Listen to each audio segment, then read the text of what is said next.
En esta plaza de tientas de los González Caicedo, los guambianos construirán una población indígena. En el momento de la recuperación de la hacienda fueron evacuados 400 toros de lidia. Tradicionalmente aquí pastaban cerca de 900 que están evaluados en más de 600 millones de pesos. La recuperación comenzó con 500 indios que llegaron con sus chuzos y barretones a picar la tierra. Una brigada de gaseadores de la policía los expulsó en una acción de hostigamiento que dejó 2 niños y una anciana guambiana muertos aquí precisamente en este lugar. A los 2 días regresaron 1000 guambianos como si no hubiera sucedido. Hasta hace unos años, esta profesión se ejercía en una rara conexión con la vida bohemia. El periodista trabajaba hasta la medianoche, remataba su jornada en una alegre tertulia en los cafetines cercanos a la redacción, dormía solo unas cuantas horas, se mantenía endeudado, regresaba a su trabajo pasada la media mañana y vivía en función de un oficio que era toda su vida. Esa bohemia quedó atrás. Hoy el periodista es un profesional egresado de la universidad con una clara conciencia de su papel en la vida, de la sociedad y con métodos de trabajo rigurosos y ordenados. No te voy a decir que se ha convertido en un oficio para científicos exigentes y fríos, porque no es así, pero sí que el sentido profesional de búsqueda de la verdad ha aumentado y enriquecido ese instinto del periodista de siempre, que lo lleva a buscar la verdad de los hechos con la misma tenacidad encarnizada con que un perro de caza busca su presa. Javier Darío Restrepo es ante todo un ejemplo de periodista. Por más de 50 años fue un reportero que recorrió innumerables escenarios del mundo y que conoció de cerca la realidad nacional para contarles a los colombianos un pedazo de esa realidad, siempre con rigor y responsabilidad. Nació el 3 de diciembre de 1932 en el pueblito de Jericó, Antioquia. Vivió 22 años en Armenia y después se fue para el seminario en Manizales. Fue cura y periodista en simultánea, hasta que se retiró como sacerdote 17 años después de su ordenación.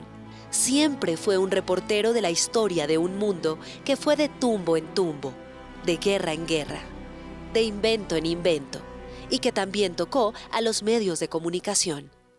Mi papá empezó en el seminario desde los 12 años que llegó al seminario de Manizales, entonces es muy temprano. Después pasó al seminario de Cartagena, después pasó a Montería y después pasó a Ibagué. Y cuando uno lo escuchaba hablar de ese ejercicio, era un ejercicio sobre todo de comunicación. Cualquiera pensaría que era un papá que nos obligaba a ir a misa o que era como muy intenso con ese tema. Nunca, siempre era un papá que nos acompañaba hasta cierto punto. Mi mamá, digamos que cubría muchos espacios mientras él estaba haciendo reportería. Entonces, lo que él hacía, tuvimos la oportunidad en el último año de vida de mi papá de ir a visitar a los muchachos que estaban en el seminario de Montería que él dirigía. Y ellos lo que recordaban era el periódico que mi papá hacía, el programa de radio que hacía, en donde hacía juegos y cosas de esas. Era como la comunicación que se generaba desde la iglesia. Entonces yo creo que esos tiempos de sacerdote fueron tiempos de empezar a probar lo que podía hacer como comunicador. Un periodista y un sacerdote son servidores sociales. Y entonces él logró mezclar las dos profesiones, digamos. La de periodista con un ojo y una información. Él era un tipo informado, por eso es que era un buen periodista. Y esos valores que le enseñan a uno para ser uno cura, le siguieron toda la vida. Entonces, él era un tipo impecable, era Javier Darío, un tipo impecable. No se salía de sus cabales, trataba a todo el mundo bien, contaba la verdad, no se dejó influenciar. Fue un ejemplo para todos nosotros. Eso fue lo que fue Javier Darío, un gran ejemplo y un maestro. Eso fue lo que fue Javier Darío Restrepo. Empezó a tener como toda una como una lucha de poder al interior de la iglesia le hicieron la vida muy difícil, al punto que algo que encontramos con mi hermana está su carta de renuncia al sacerdocio y se demoraron más o menos 2 años en contestársela. Entonces era como la decepción de la institución, la necesidad de trabajar en esa pasión que había estado cultivando y además unas nuevas tendencias que imponían una iglesia más social. Entonces como que todo eso se unió para hacer un cambio radical en la vida y en medio de ese cambio pues se encuentra con mi mamá. Entonces casi que ese cambio de vida es el origen de esta familia. A Gloria, mi orgullo y mi alegría. A Gloria, mi orgullo y mi alegría.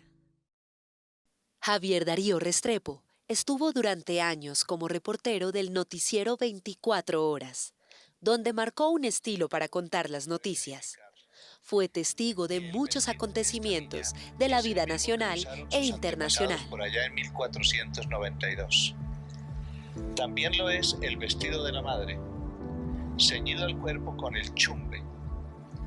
Estos vestidos... En el noticiero 24 Horas, cuando yo llegué allí, en la década de los 80, a mediados, ya estaba allí Javier Darío Restrepo y era el hombre representativo de los periodistas, por su formación y porque quienes dirigían hallaron en ese hombre una persona apropiada para transmitir, porque lo hacía con seguridad y conocimiento, y eso procedía exactamente de su formación.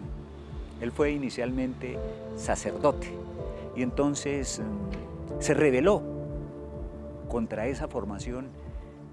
No supe en qué momento toma la decisión de irse al periodismo y dejar a los feligreses en lo suyo. Por un lado está esa devoción, como en su ejercicio periodístico mientras fue reportero y trabajador de múltiples medios, está esa devoción por el trabajo, por hacer un buen trabajo y por comunicar, es decir, por contar la historia de una manera que le transmitiera verdad a la gente, pero que además le transmitiera esperanza. Y eso tiene una cosa profundamente cristiana. Entonces ahí estuvo esa vocación también como sacerdote. Y esa vocación estuvo en sus años de maestro.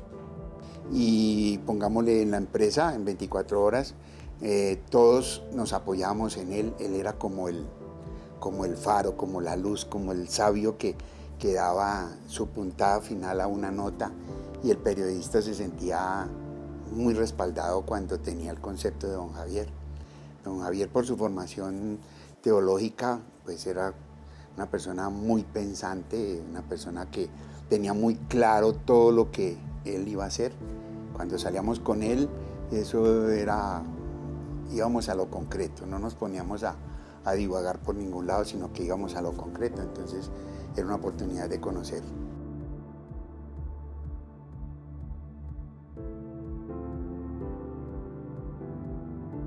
Pero yo creo que ese carácter público de mi papá lo vinimos a entender ya ahorita después de su muerte, porque incluso en sus últimos años lo premiaban y lo premiaban y lo premiaban y uno entendía si ha hecho una labor impresionante, ¿sí? Pero ahorita es como miércoles, murió hace 1 año y muchas de las palabras que dijo siguen vigentes. Entonces es como lo público en el amplio sentido, ¿sí? No es solo que salió en el televisor, no es solo que le dio un premio, pues que los premios a lo que llegan es al ego, pero más allá estaban premiando una labor, es haber tenido una vida que fue digna para compartirse.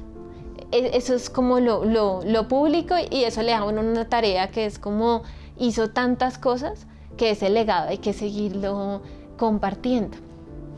Siempre fue una voz independiente y autorizada sobre el quehacer periodístico y los retos que se iban planteando por las circunstancias políticas, sociales, económicas y tecnológicas. Hacer desde luego el equilibrio del poder de la imagen junto con el poder del pensamiento y de la reflexión creo que fue uno de los grandes aprendizajes que tuvimos que hacer desde los comienzos. Ha comenzado a agazaparse el miedo como una bestia sorda y muda. Por todas partes aparece y hay muy distintas razones. Es un miedo que a veces tiene la forma de los morteros que explotan y destruyen las viviendas. Otras veces son los tableteos de la metralla que perforan las paredes y ponen en peligro las vidas. Esto comenzó hace 2 meses. Desde entonces la gente comenzó a ver cómo en los montes cercanos explotaban los morterazos. Se cansaron un día de eso y de sentir miedo y se fueron. Dejaron esta población abandonada convertida en una aldea fantasma. Bueno, las reuniones de redacción eran muy importantes en la mañana y Javier Darío siempre le echábamos el tema más difícil, pues por su experiencia, ¿no?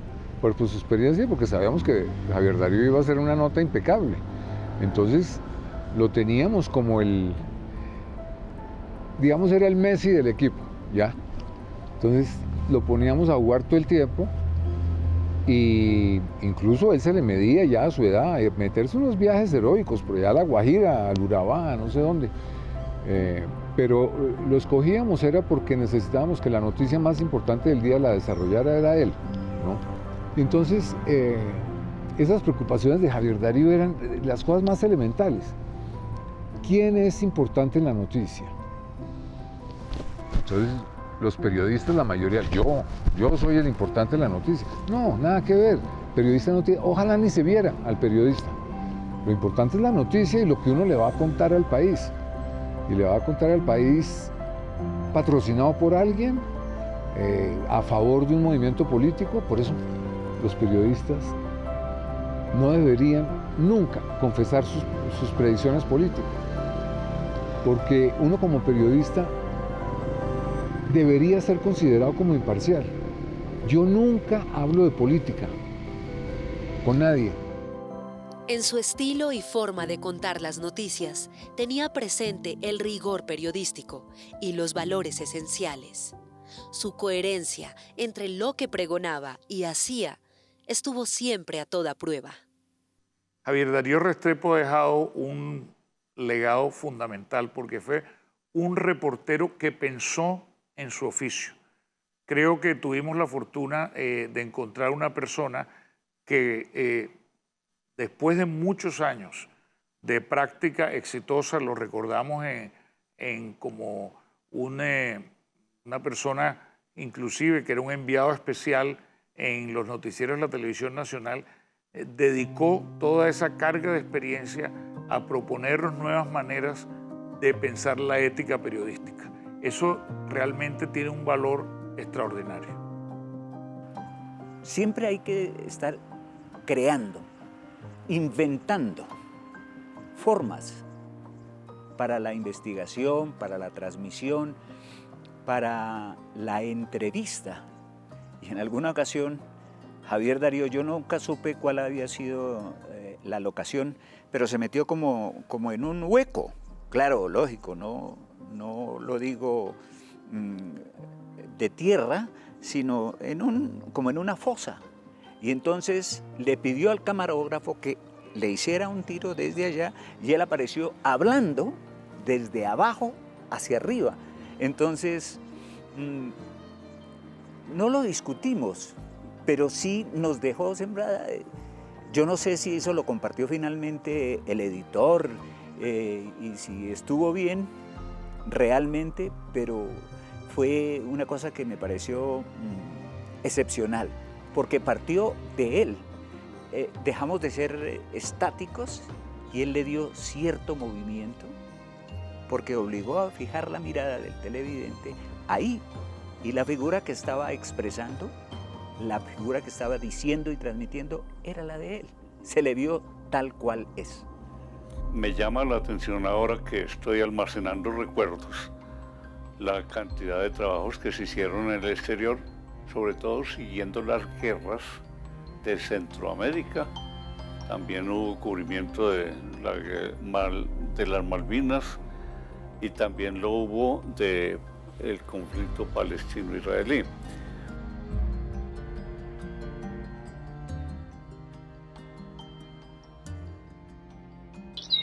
Este ha sido el resultado de un largo proceso de reclamaciones de los indígenas para que se reconocieran sus derechos.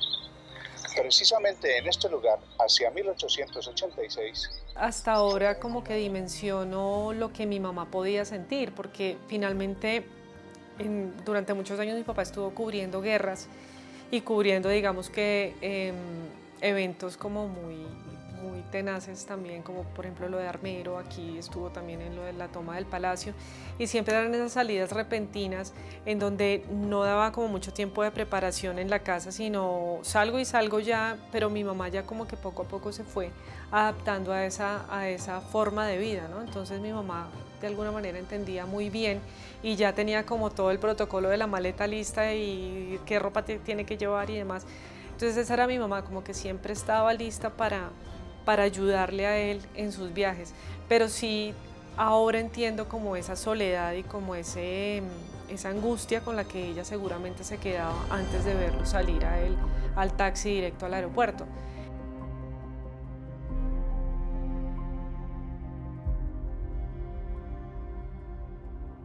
Pues la mayoría de las veces uno después de que regresaba, ya en frío uno comenzaba a pensar en dónde estuve, qué hice, bueno, etcétera. Entonces ponía uno ya a medir el riesgo que corrió.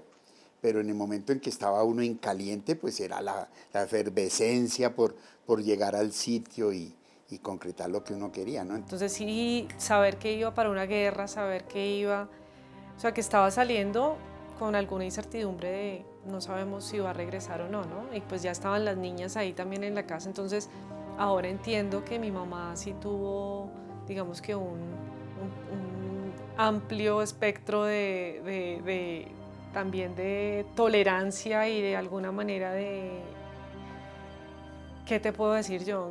¿Cómo se puede decir? Porque es que tuvo que aguantar mucho, o sea, el aguante del tema de su reportería es pura tolerancia a lo que es el ejercicio profesional. Pues realmente siempre fue un hombre muy amable, muy querido, muy cordial. Sin embargo, pues también era un hombre firme, ¿no? Cuando ejerció como defensor del lector muchas veces tenía discusiones muy fuertes con la gente, pero nunca se exaltaba. O sea, no era necesario para él gritar porque desde el respeto que se le tenía en la sala de redacción uno entendía la magnitud del personaje con el cual uno estaba hablando. Y pues digamos que hay historias complejas dentro del periódico porque muchas veces él siempre procuraba separar lo que era publicidad o lo que era propaganda con lo que era periodismo, y en eso podía estar, digamos, en contraposición con los intereses del periódico, pero él se mantenía siempre firme y era tal el respeto que le teníamos que terminábamos aceptando que él siempre tenía la razón en esos términos éticos. La ética no se puede doblar, ni se pueden hacerle sesgos, la ética es una sola y a ella hay que responderle. El periodista tiene que cumplir una acción mucho más inteligente, que es primero interpretar, después contextualizar, examinar antecedentes y particularmente proyectar, de modo que el receptor de su información sea alguien que entienda qué es lo que está sucediendo, porque si entiende lo que está sucediendo está en capacidad de participar. Una de las anécdotas que más recuerdo con Javier es que justamente esto ocurría en el marco de la Feria del Libro que se organiza en la última semana de noviembre y la primera de diciembre, y es en estas épocas en que Javier Darío Restrepo cumplía años y nos tocaba muy frecuentemente celebrar con él su cumpleaños aquí en Guadalajara y pues hablar de experiencias personales, de su trayectoria como profesor, de su familia, de sus amigos, de sus gustos, y por supuesto de todos los libros que le apasionaban y de esta fijación por la ética en el trabajo periodístico. Los cubrimientos más destacados de Javier Darío Restrepo fueron todos. Nunca hizo una nota floja, porque él estaba interesado era en informar y no darle gusto a un partido, a una compañía, a un negocio. Entonces el tipo era, primero, bueno, una gran cualidad, aparte de las muchas que tuvo, era que era un buen escritor. Eso no se aprende en 2 días. Eso, uno está, y era una de las cosas que decía Javier Darío muy importantes. Nosotros somos los periodistas servidores públicos. Somos servidores públicos.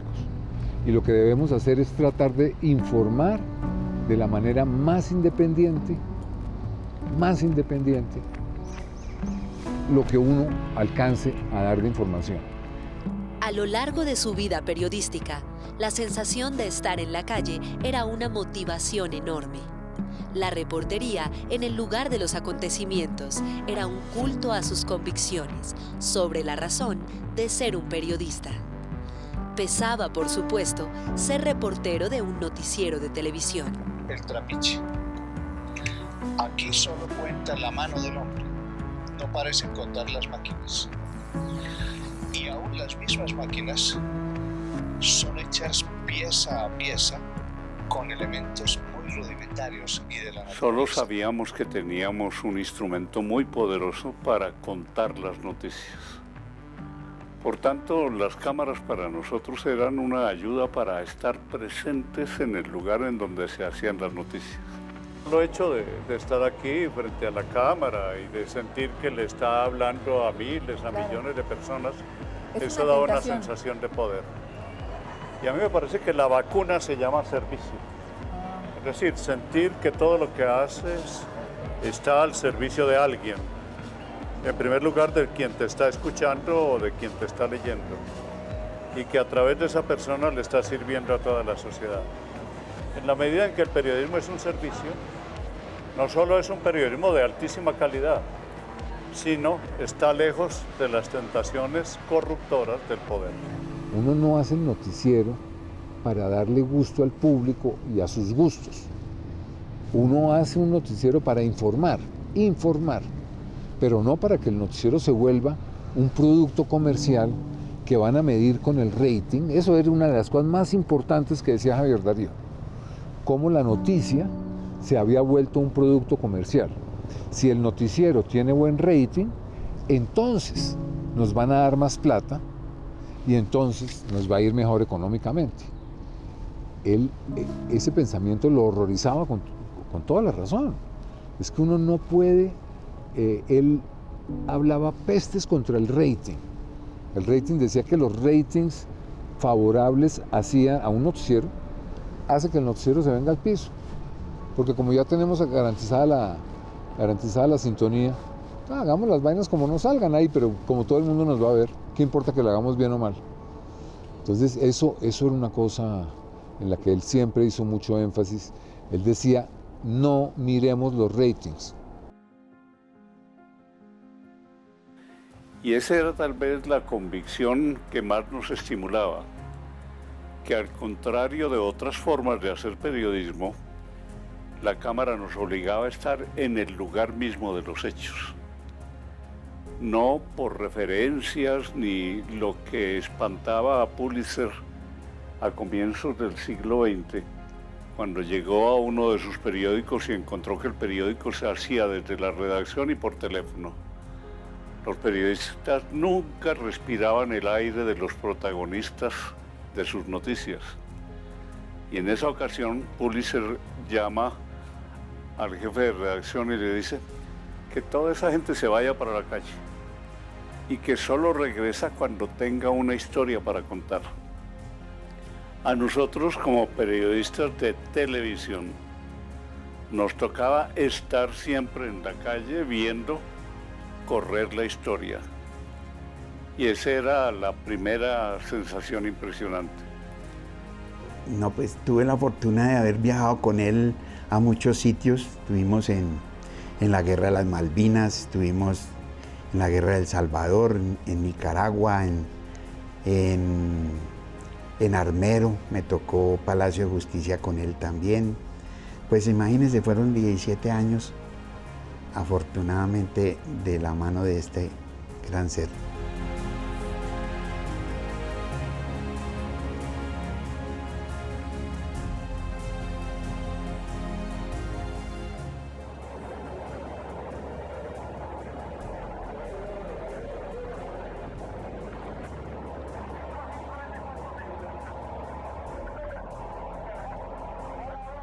Mire que en ese tiempo pues uno estaba más o menos sin responsabilidades, entonces porque era un feliz irresponsable, ¿no? Entonces la batalla de nosotros era ir y conseguir la noticia, a como diera lugar. Para nosotros no existía un no para nosotros era un reto. Entonces el reto, la felicidad de nosotros era llegar al sitio, conseguir la imagen, conseguir todo y poderlo llevar a tiempo para mostrárselo a los colombianos. Entonces, en ese orden, pues nosotros, cada sitio era cada nota era una aventura para nosotros. Nosotros sabíamos que teníamos que hacer las noticias contando con la duración de los rollitos de película que llevábamos. En televisión es muy importante ser concretos. Y sobre todo en las notas, y en ese tiempo una entrevista teníamos 10 minutos y no se podía ponerse a grabar 40, 50 minutos porque se acababa el material. Entonces don Javier me explicaba y llegamos a un acuerdo de que cuando él se tocara las gafas, yo cortaba, y cuando él se tocaba la oreja, volvía a comenzar a grabar. De esta forma, pues entonces el personaje no se sentía, digamos, como interrumpido y podíamos desarrollar. Él ya sabía la frase que necesitaba, y cuando el personaje se extendía, entonces esa parte no iba a ir y era muy penoso decirle cortemos y repitamos. Entonces usábamos el truquito. Recuerdo particularmente cuando cubrí Nicaragua, el día en que se expulsaron a su dictador y comenzaron los sandinistas a gobernar. De pronto me dice el camarógrafo, solo nos quedan 2 rollitos, cada rollito eran 5 minutos, y yo tenía delante todo lo que estaba sucediendo en ese momento histórico para la gente de Nicaragua. Pues tuvimos que hacer una economía de tomas, y cada toma era muy pensada antes de que se echara a rodar la cámara. Esa es otra de las sensaciones que tuvimos. Digamos que en Sudamérica el video llegó muy tarde a Colombia. En México ya se estaba realizando video desde hacía mucho tiempo atrás. Entonces, ya en el año 1979, finales del 79, el gobierno permitió filmar en color, pero ese experimento solo duró 6 meses. Prácticamente que en comienzos de 1980 ya les tocó aceptar el video y coincidió con la toma de la Embajada Dominicana. Por eso es que muchos de los archivos que hay de la Embajada Dominicana están en cine y otros están en video. Y hay otra sensación que recuerdo. Esto me sucedió en Honduras. En Honduras sería así. Allí sucedió que se habían tomado los guerrilleros la embajada de España. El presidente de entonces, uno de esos militarotes medio bárbaros, ordenó tomarse la embajada como fuera, y se la tomaron incendiándola. Y quemándose vivos los guerrilleros que se habían tomado. Total que nos tocó sacar por las ventanas los cadáveres de los guerrilleros convertidos en carbones. Era una cosa impresionante. A esa hora vimos sacar los primeros cuerpos calcinados. Parecían unas rígidas momias oscuras que los bomberos manipulaban con cuidado, como si un movimiento brusco las pudiera convertir en un montón de cenizas. Las colocaban en unas canastas metálicas con forma de cunas y las hacían descender hasta las ambulancias instaladas al frente. Ante la mirada impotente de testigos y autoridades, cerca de 40 personas se habían quemado vivas.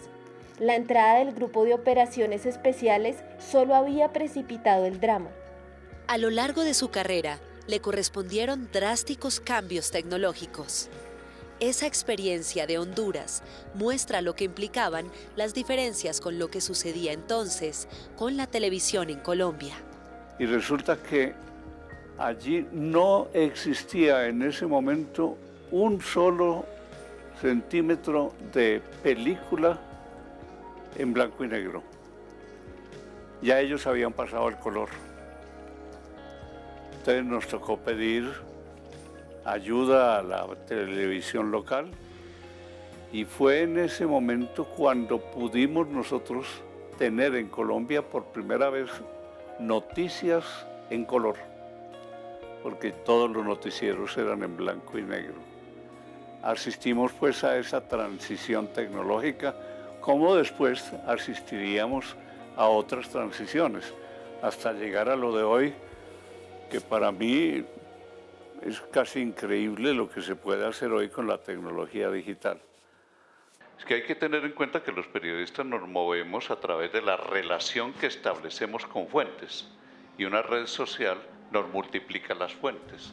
Yo pensé que iba a ser un poco más difícil, pero siempre tenía la cabeza abierta a todos esos cambios y siempre incluso sentía como inquietud, siempre sentía como curiosidad.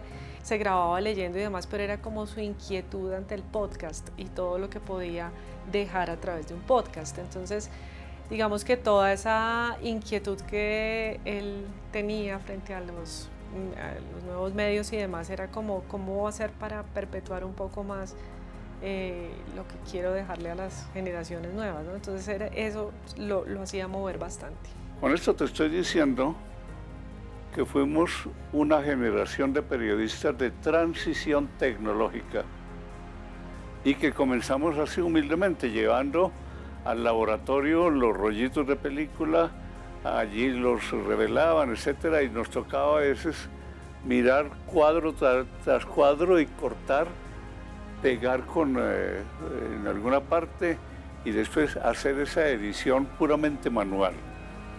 Lo que hay hoy nos hace pensar que o estamos soñando o la humanidad ha dado un salto muy amplio en materia tecnológica. Javier Darío Restrepo tuvo muchos reconocimientos por su larga carrera periodística. El reportero que muchos quisieron ser. No solo pensaba en sus temas, sino que impactaba a sus colegas. Un humanista, porque era un humanista, un hombre sensible. Yo creo que es el periodista colombiano que más guerras cubrió. Creo que 6 guerras. Estuvo en las Malvinas, estuvo en Beirut, estuvo en El Salvador, en Guatemala, bueno, y nuestra propia guerra. Lo recuerdo muchísimo cubriendo la violencia, con una característica especial. No era un account, como dicen los gringos, no era un contador, 38 muertos, 48 heridos, no sé cuántos desaparecidos, no. Él cogía una pequeña historia, iba por una carretera y se encontraba con un viejo y conversaba con el viejo, o pasaba con el viejo para que a partir de la historia pequeña del viejo se pudiera contar la guerra. O iba y se encontraba una casa reventada por las bombas, abandonada, y a partir de ahí contaba la historia de las consecuencias y de los estragos de la guerra.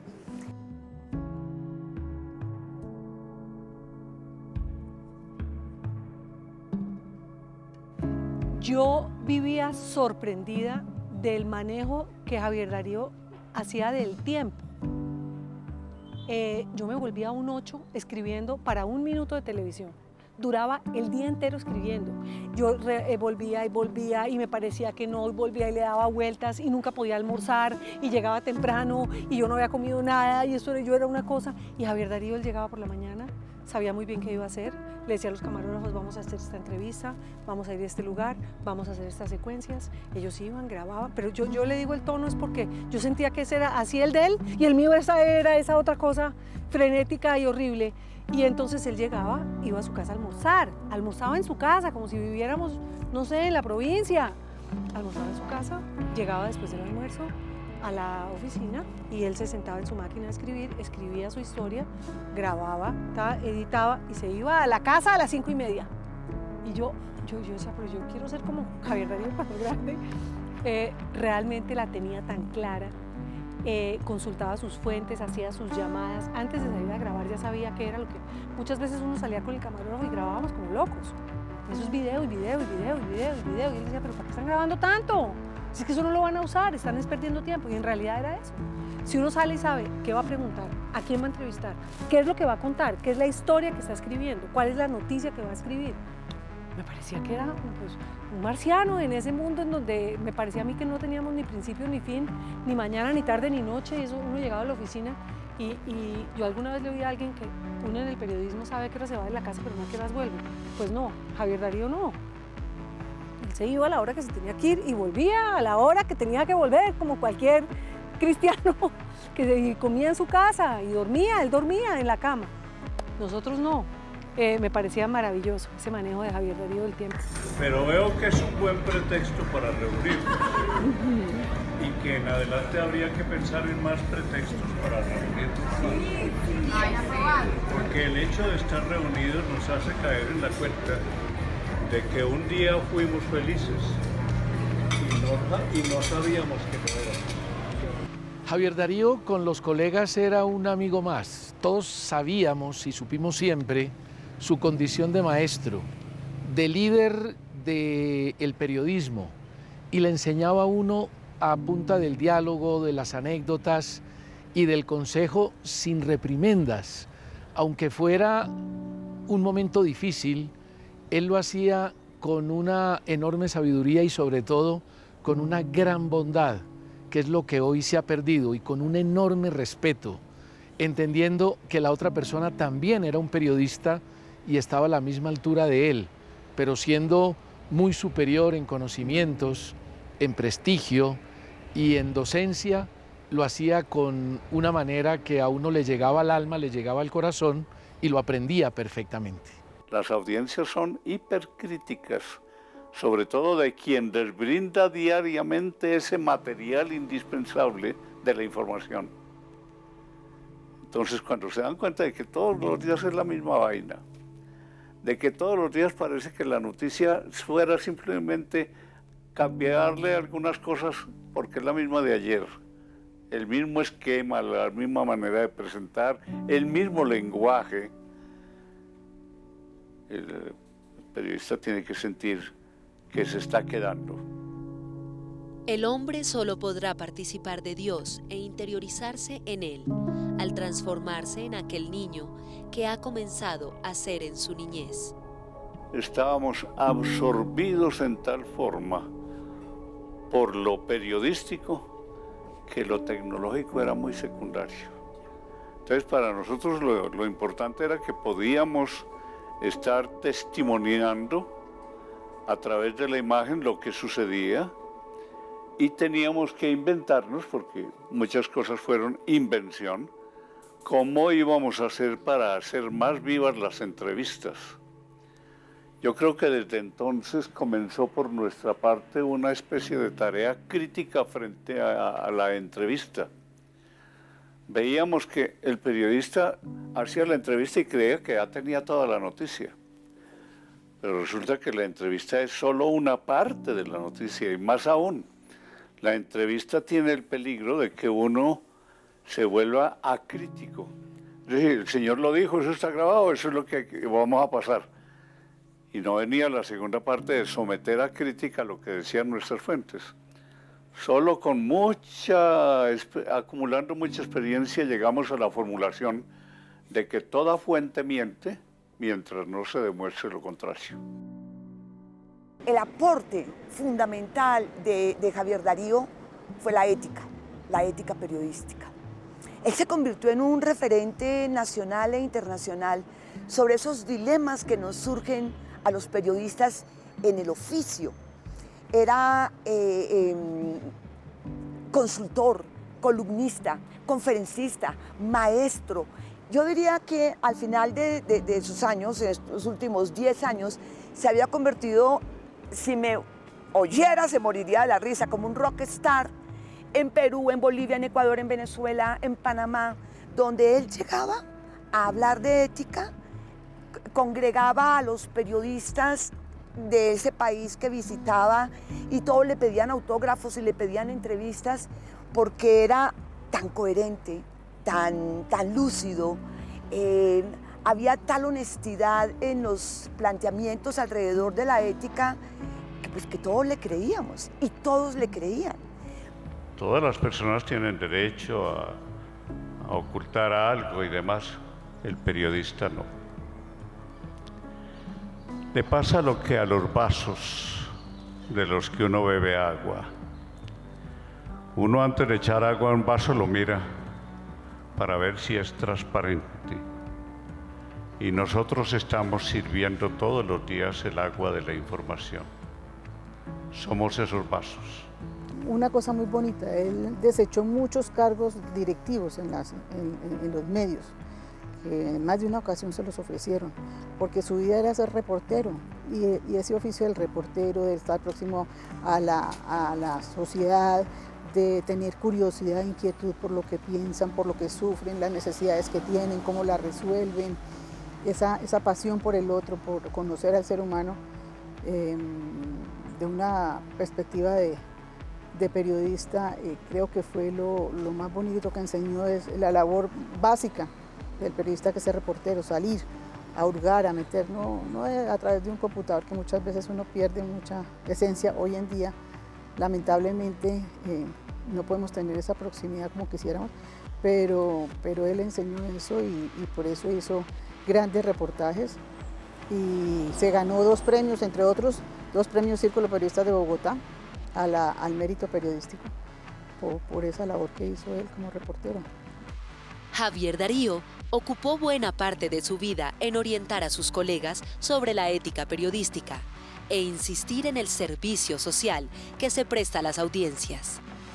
En 1998 ocupó el cargo del defensor del lector en el diario El Tiempo, algo que valoró por lo que representa para la credibilidad de un medio de comunicación.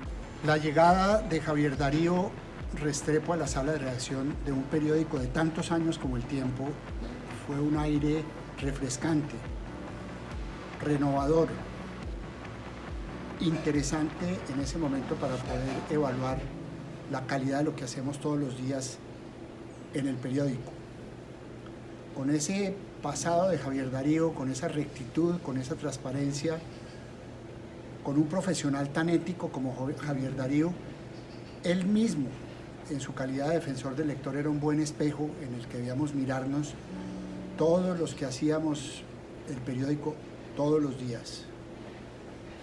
Su firmeza, sus antecedentes, su manera de concebir el periodismo, su transparencia y su fortaleza ética, de alguna manera sacudieron las bases de la redacción, de una redacción que debemos aceptarlo, y eso es materia en todos los periódicos, redacciones que desarrollan una cantidad de mañas y de malos hábitos.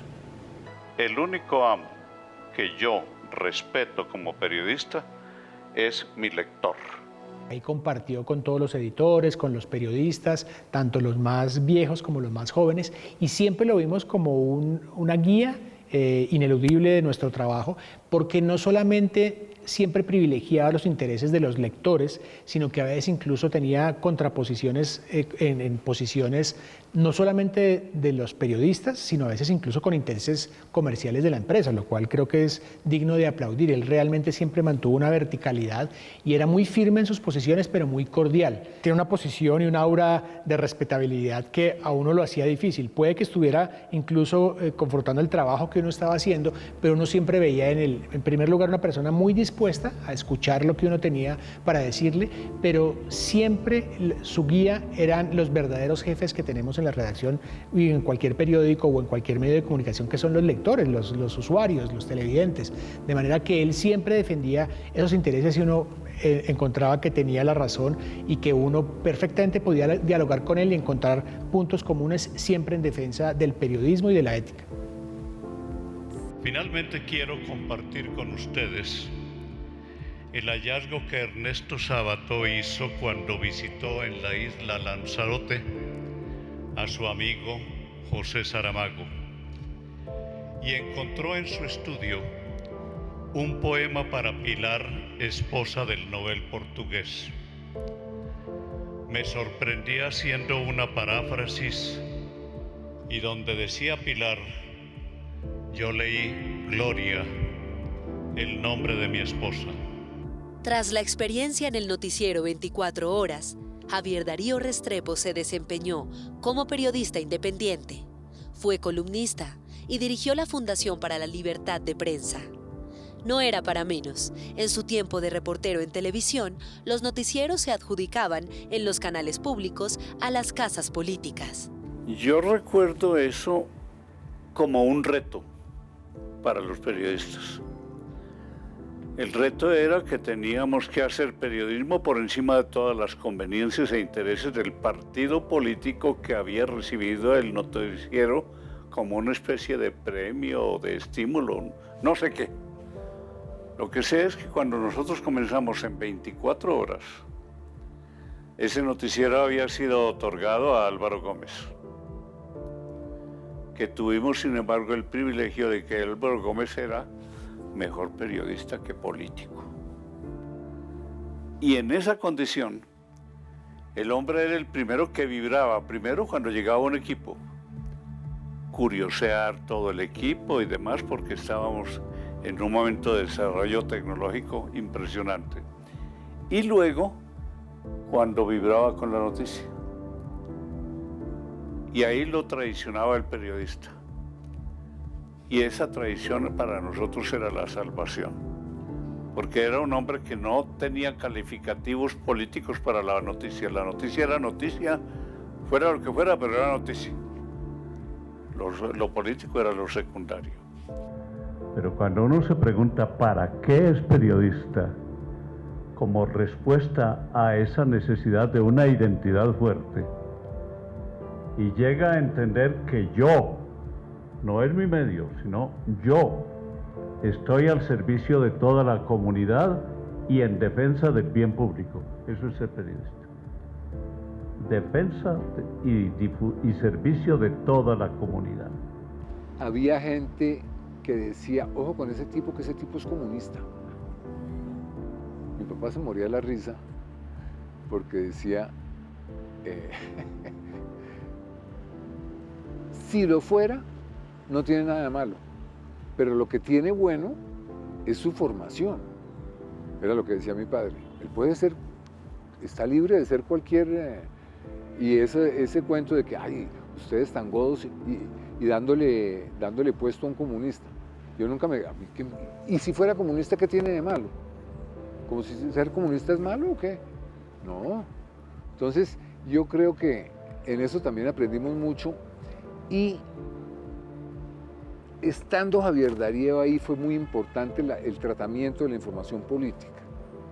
Porque obviamente yo era hijo de Álvaro Gómez Hurtado, que estaba en una de esas candidato a la presidencia. ¿Qué vamos a hacer con...? Esa era una papa caliente para mí muy difícil. Sin embargo, había momentos muy difíciles. Por ejemplo, cuando el propio Álvaro Gómez fue candidato presidencial. El esfuerzo que yo notaba que teníamos que hacer en el noticiero para mantener por encima del partidismo en ese momento. En esa ocasión hubo una ayuda muy interesante. No sé quién era el que estaba haciendo la medición del tiempo que se le dedicaba a cada uno de los candidatos para poner en evidencia si el noticiero había perdido su equilibrio o no. Yo particularmente hice investigaciones en ese sentido y esas investigaciones me servían como para hacer presión con el fin de que mantuviéramos el equilibrio, porque sabíamos que al mantenernos en equilibrio crecía nuestra credibilidad. Entonces decidimos con Javier Darío darle el mismo espacio a todos los partidos políticos, y al Partido Liberal, al Partido Comunista. El Partido Comunista tuvo en 24 horas el mismo tiempo que le dábamos al Partido Liberal o al Partido Conservador. Y eso fue una decisión salomónica que nadie volvió a aplicar en el periodismo colombiano. Darle el mismo tiempo a los que están... Eso no volvió a pasar. Y eso fue algo que planeamos con Javier Darío, en la que dijimos, nosotros lo que tenemos que darles el mismo tiempo a todo el mundo y nadie nos va a molestar por eso. Si le estamos dando el mismo tiempo a todo el mundo, ¿por qué van a decir que estamos cargados hacia un lado? Estamos poniendo en juego nuestra credibilidad desde el momento en que recibamos las tales consignas de que este noticiero conservador o este noticiero liberal y por consiguiente tenemos cargos. No pertenecemos a ningún maldito partido. Nosotros estamos informando para toda la gente. Pero esa fue una conciencia que solo fue creciendo muy lentamente, precisamente bajo la dinámica del reto que significaba para la conciencia del periodista estar en un noticiero que tenía un origen político. Pero ese era un tema que discutíamos y me parece que esas discusiones fueron el gran aprendizaje. Tal como lo recuerdo yo y como lo recuerdan mis colegas del noticiero. Eso fue bueno, porque de la gran torta a cada quien, de conformidad con su filiación política o su vertiente, le daban su tajada. Todos estaban satisfechos. No había inconformidad, de tal manera que se estableció una competencia y que en el caso concreto de 24 horas se aisló del sectarismo, del proselitismo, de la defensa de las ideas conservadoras que tenían como cabeza a Álvaro Gómez Hurtado. ¿Y por qué se llega a ese consenso? Porque ante todo Gómez siempre se proclamó como periodista más que como político, de tal manera que él pensaba como pensaba Javier Darío, esto es un servicio público, la información es un servicio público y hay que transmitirla en beneficio de los receptores, en beneficio de nuestros televidentes. Hay que llevarle a la gente información que le permita tener acceso a los vericuetos del poder, a los vericuetos de la política, para que entienda y entonces tome decisiones que contribuyan en su bienestar y en la solución de la complejidad y de los problemas que hemos padecido por siempre los colombianos. Cuando se perdía el equilibrio era porque habíamos dejado de hacer información para convertirnos en propagandistas. Y a un periodista lo ofende que le digan propagandista de cualquier cosa. El periodista es alguien que está con los hechos, no con las propagandas. Porque se sabe que la propaganda es una mitad mentira y una mitad verdad. Allí ese era nuestro esfuerzo. Total que te puedo decir que era todo un reto saber que los distintos noticieros estaban marcados por un partido político que los había recibido. Por fortuna eso acabó después, formalmente. Informalmente, cada uno se dejó llevar por su corazoncito partidista.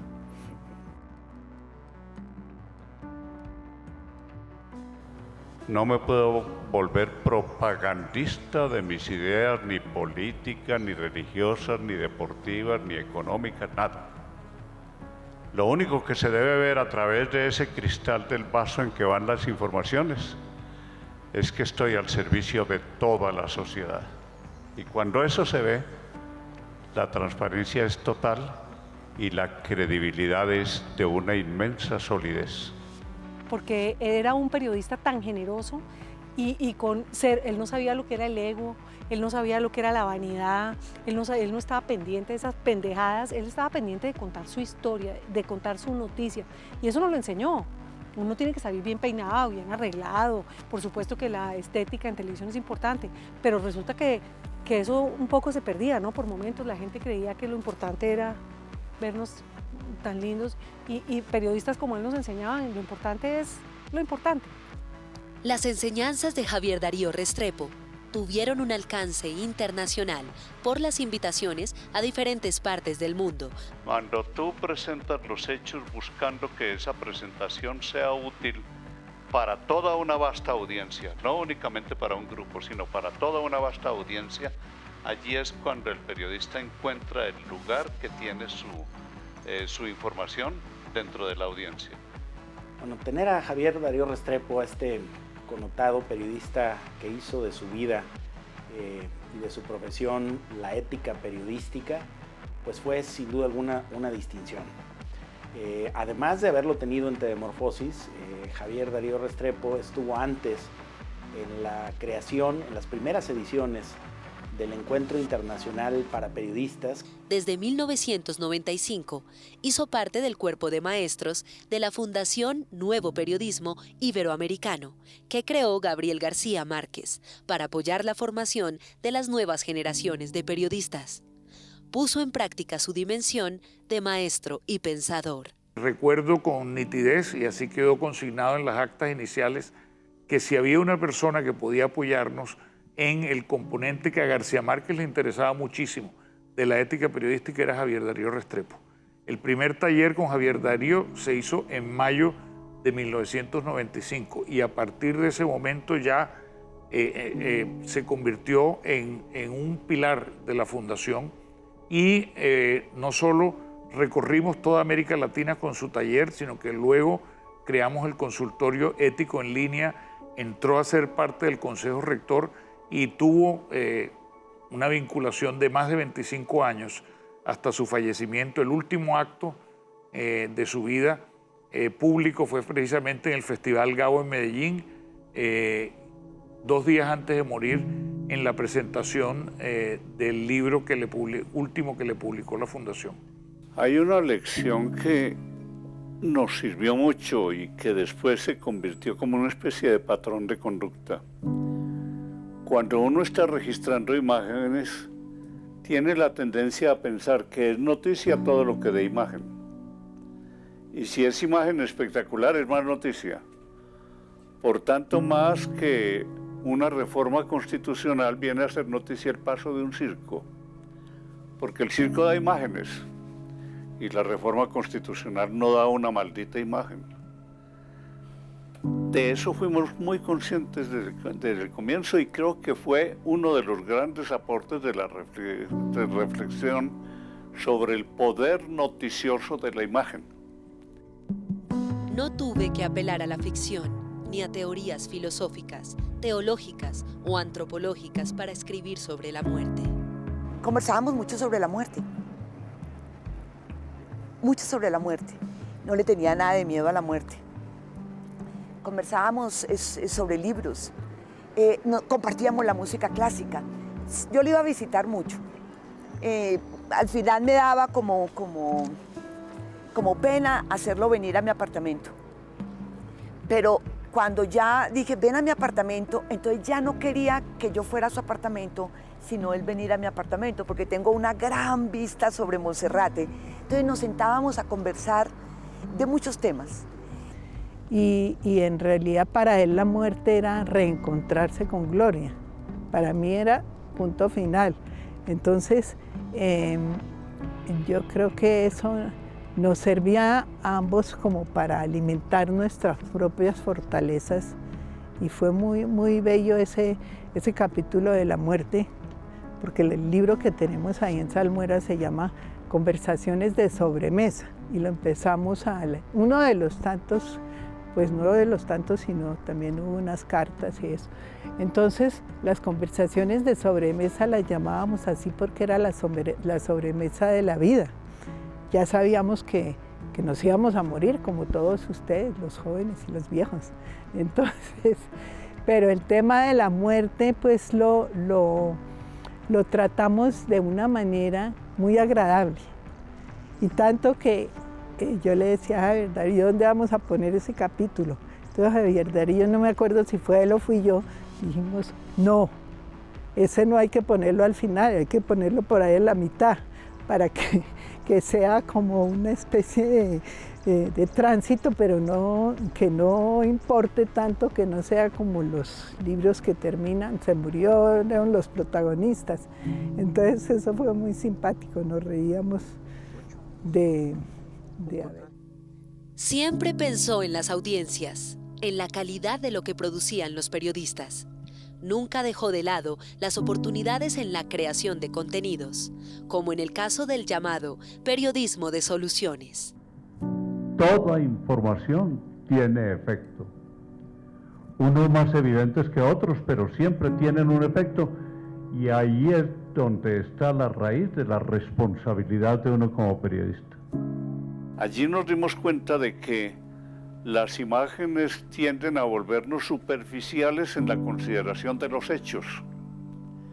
Entonces, eso viene muy cercano al sensacionalismo. Porque al fin y al cabo, la imagen que está haciendo está estimulando la sensación, la vista. Y si eres imagen y sonido, también los sonidos. Y a veces el periodismo de televisión se deja atraer por la fascinación de la imagen y el sonido y deja en lugar subordinado el pensamiento. Entonces, noticias con pensamiento no son de televisión. Noticias en que se profundice sobre los hechos, eso no es de televisión.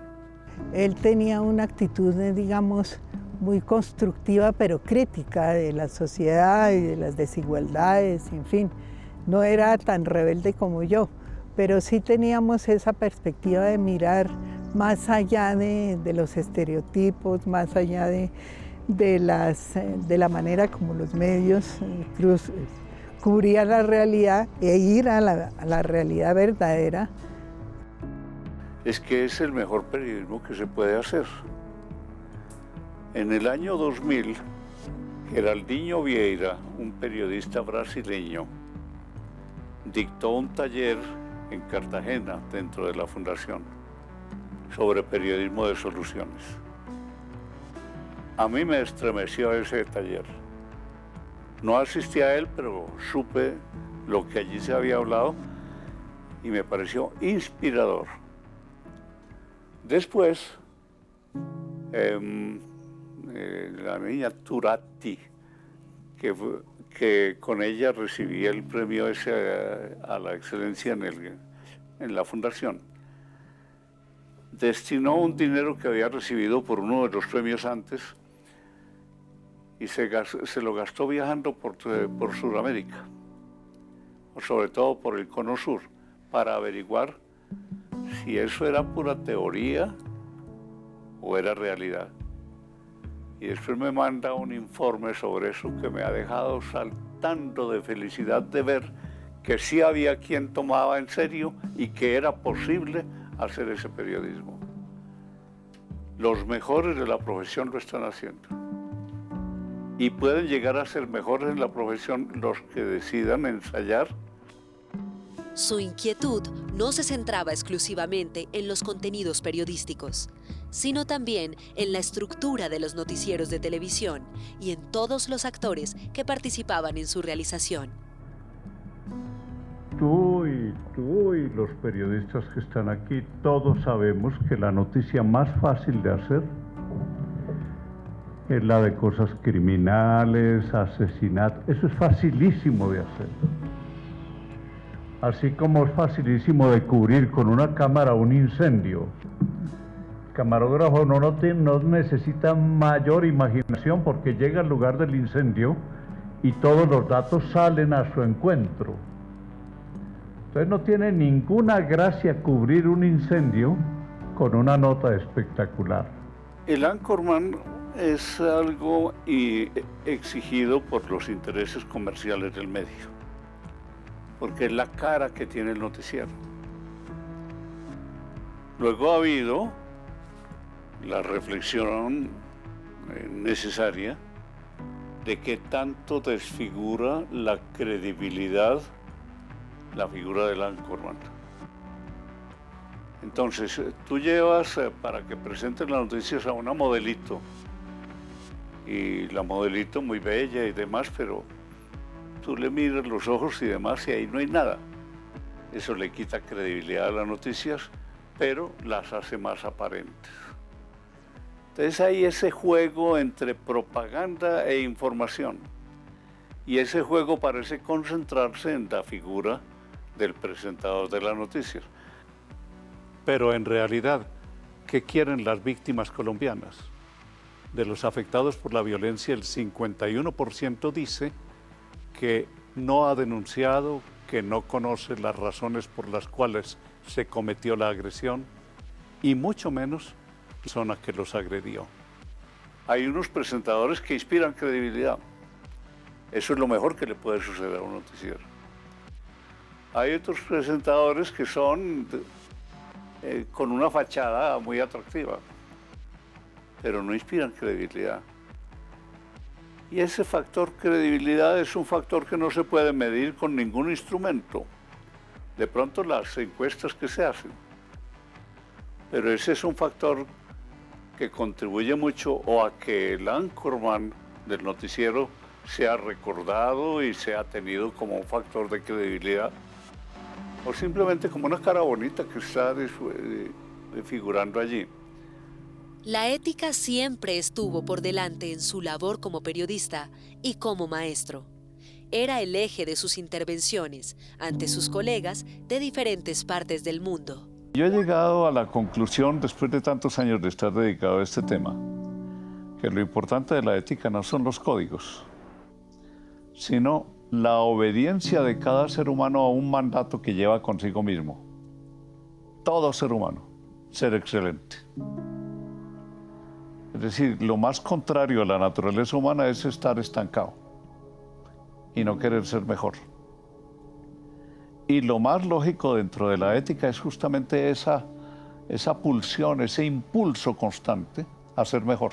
La ética impide que uno se quede y estimula todos los días para ser mejor y descubrir formas más eficaces, más honestas y sobre todo más estéticas de presentar la información. La crítica de Javier Darío en su momento fue muy útil. Fue una crítica responsable, respetuosa, siempre poniendo sobre la mesa las razones que nos obligaban a mirarnos en ese espejo. Caí en la cuenta de que la ética comienza cuando uno se encuentra con el otro. El otro te abre todo el horizonte ético. Y te das cuenta de cómo el otro viene a ser el vector de tu desarrollo psicológico. El paso de Javier Darío por la sala de redacción del Tiempo fue una experiencia maravillosa. Que habla bien del periódico, porque estuvimos dispuestos a que nos pusieran el dedo en la llaga permanentemente. Y eso hizo Javier Darío con toda la entereza que lo caracterizaba y con el conocimiento del oficio con el que llegó al periódico. Porque yo tengo contexto, yo como periodista debo tener contexto de todo lo que sucede. Sé cuáles son los antecedentes de la noticia y si no los sé, los averiguo.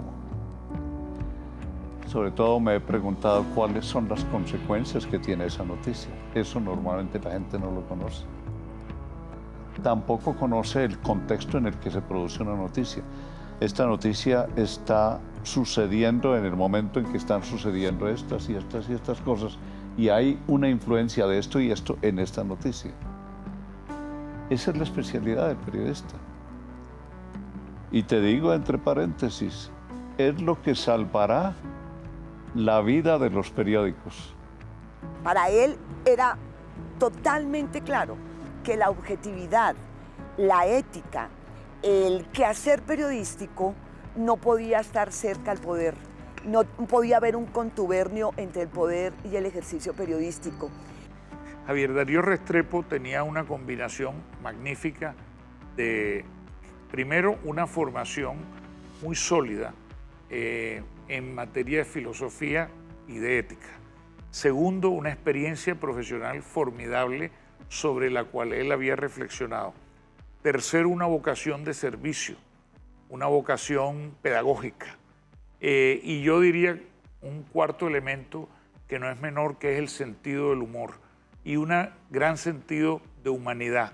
No era una persona que enfocaba la discusión de la ética periodística desde un punto de vista normativo o desde un punto de vista de criticar, sino siempre de analizar casos y de pensar cómo la ética, siendo un ideal, siendo como él la definió, un objetivo que pertenece al campo de la utopía, podía reflejarse en las prácticas reales de nuestro oficio a través de la decisión de las personas de siempre ir más allá, no dejarse manejar por inercias que en un momento dado le podían, digamos, hacer perder calidad al trabajo, sino exigirse a sí mismo. Yo creo que él, en ese sentido, cumplió un papel extraordinario de inspiración para sus colegas. Las enseñanzas de Javier Darío están permanentes. Yo creo en el espíritu de todos los que tuvimos la fortuna de haber sido su discípulo, porque yo fui un discípulo de Javier Darío. Yo aprendí todo lo que aprendí en el periodismo, lo aprendí de él. Y por eso estoy, pues, muy orgulloso de haber recibido todo lo que recibí de Javier Darío, porque ese tipo la tenía clara, ¿me entiende? Frente a todas las tentaciones y dudas y como esas curvas que tiene el periodismo que uno no sabe si está o no está en la verdad o no verdad. Él las tenía muy claras. Él no tenía ninguna duda de lo que era lo que hay que hacer y no se puede hacer. Todo eso lo tenía muy claro.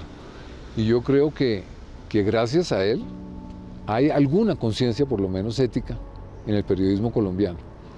Muchos se pasan por la faja cualquier consideración ética, pero yo pienso que sin Javier Darío, quién sabe dónde está el periodismo colombiano hoy. Así de grave es la vaina. Él fue el único que nos hizo reflexionar sobre el tema más importante de un periodista. Es el tema de informar la verdad, con la verdad, y nada más que la verdad. Eso, que uno lo ve como una cosa obvia, no, en la realidad no es así. En la realidad todo el mundo tiene sus disculpas o sus amaños para dar una información sesgada, ¿no? Pero eso, todo lo que Javier Darío promovió frente a ese tema, que los periodistas como que no le paramos muchas bolas, es súper importante y es lo más importante en la profesión de periodista. El buen periodista es el que se critica todos los días y se critica buscando dónde falla para corregir eso. La ética es eso, es esa crítica permanente que uno se hace buscando ser todos los días mejor. Cuando el hombre no tiene respuestas, se refugia en el mito. Yo le quito ese componente a cualquier profesión, particularmente a la profesión de periodista, y el resultado es, sin ese componente, un periodista mediocre, rutinario, que no está aportando nada. Y eso las audiencias lo notan. Era muy cálido y un gran conversador. Siempre fue un gran amigo y lo admiré muchísimo como periodista, como maestro y como referente periodístico para todos aquí en el país. Lamentamos su muerte, pero aquí quedó su legado, sus libros, sus conferencias, sus columnas. Hay mucho que dejó como huella escrita para que sigamos sus pasos, para que podamos realmente hacer un buen periodismo como se merece y necesita este país. Le temo mucho a las afirmaciones generales y no me atrevería a decir una cosa general. Lo que sí sé es que se nota mucho la ausencia de esos conceptos. Por ejemplo, el contenido pedagógico, el potencial pedagógico de una noticia. Esa insistencia en mostrarnos al comienzo o al final o durante todo el noticiero las noticias malas y la ausencia casi total de la noticia positiva. Yo tengo muchas historias con Javier Darío Restrepo, pues de lo mucho que compartimos en la sala de redacción, pero tengo una más reciente de cuando ya no trabajaba en El Tiempo, y es que En la entrega de los premios CPB del 2015, ambos resultamos ganadores, él con el gran premio obviamente a toda su vida y su obra, y nosotros por un trabajo multimedia. Y me acuerdo que nos pusieron a posar los dos juntos cargando el premio, y mientras cuadraban la foto y todo, yo lo felicitaba y él me dijo una lección muy provechosa. Me dijo: no se confíe de estos premios, o sea, los premios para el mundo del periodismo no somos propiamente los más modestos, y esos premios suelen enaltecer el ego y envanecer el ego. Y él estaba recibiendo el premio máximo del CPB y él me decía: yo no creo en estas cosas, no se confíe en estas estatuillas, siga haciendo su trabajo, porque acaba de ser reconocido, pero eso no significa que usted sea ni mejor que los demás, sino todo lo contrario, lo compromete a ser aún mejor y que mañana vuelva a madrugar y que mañana siga haciendo su trabajo como tal. O sea, él desconfiaba mucho de ese premio que tenía en sus manos, y creo que es una lección muy provechosa para todos los periodistas. Porque la ética es el llamado permanente a la excelencia. Esto suena como retórico, pero un llamado permanente a la excelencia significa una inconformidad permanente con lo que uno es y un deseo inagotable de un deber ser. Eso es la ética. Es ese impulso con que nace todo ser humano para ser hoy mejor que ayer y mañana mejor que hoy.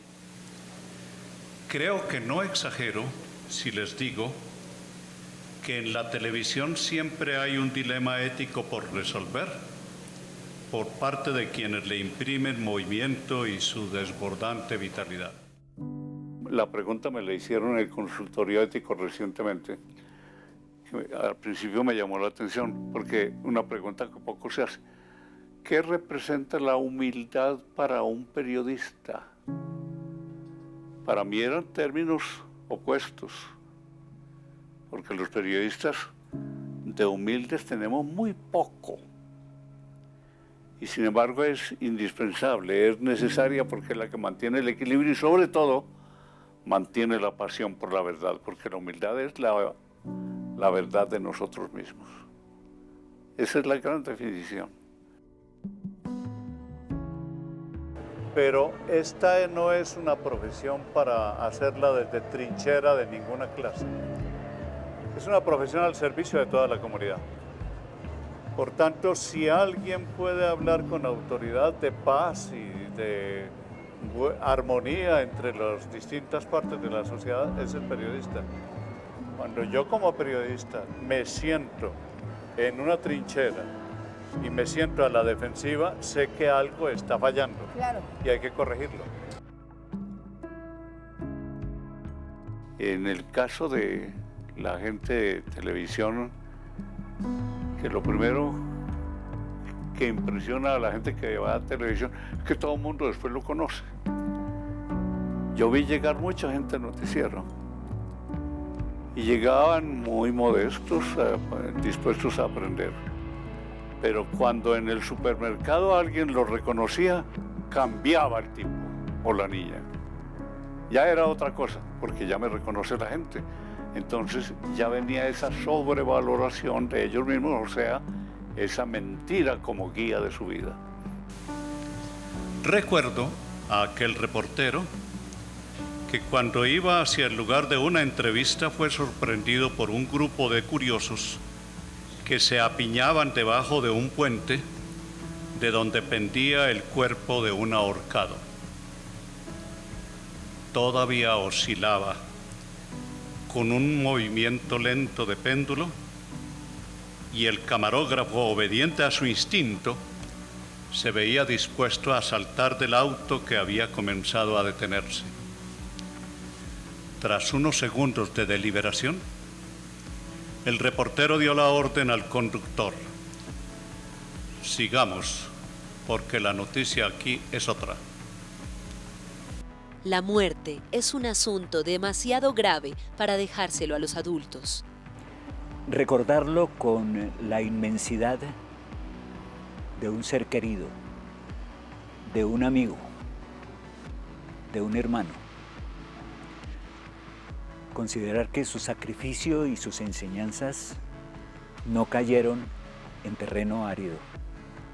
¿Cuánto ha de lo que Javier enseñó y hacer énfasis en su legado. Se empeñó como el que más en la constitución de un entendimiento universal acerca de lo que es la ética en el periodismo, y la definió, diría yo, de una manera perfecta. La ética es un estilo de vida. Eso es lo que yo quisiera resaltar del legado de Javier en este homenaje y en los que vendrán, porque se los merece. Javier es un símbolo de lealtad con el oficio y de apego a la verdad y al servicio puesto en manos, en ojos y oídos de quienes se sirven del periodismo como un asunto público. La enfermedad y la muerte son realidades que no nos gustan y por eso preferimos ignorarlas. Siempre la verdad, siempre, siempre, siempre. O sea, es que yo creo que si a mí me dicen mi papá, son muchas cosas, pero la verdad está por encima de todo. Siempre decir la verdad, hablar con la verdad y mirar con la verdad. Javier Darío Restrepo dejó este mundo el 6 de octubre de 2019 en Bogotá, poco después de participar en el Festival Gabo, que se realizó en Medellín. Tenía 87 años y dejó para la eternidad libros, grabaciones, recuerdos, una memoria infinita de enseñanzas y de lecciones para el periodismo, para los periodistas, sus colegas de siempre.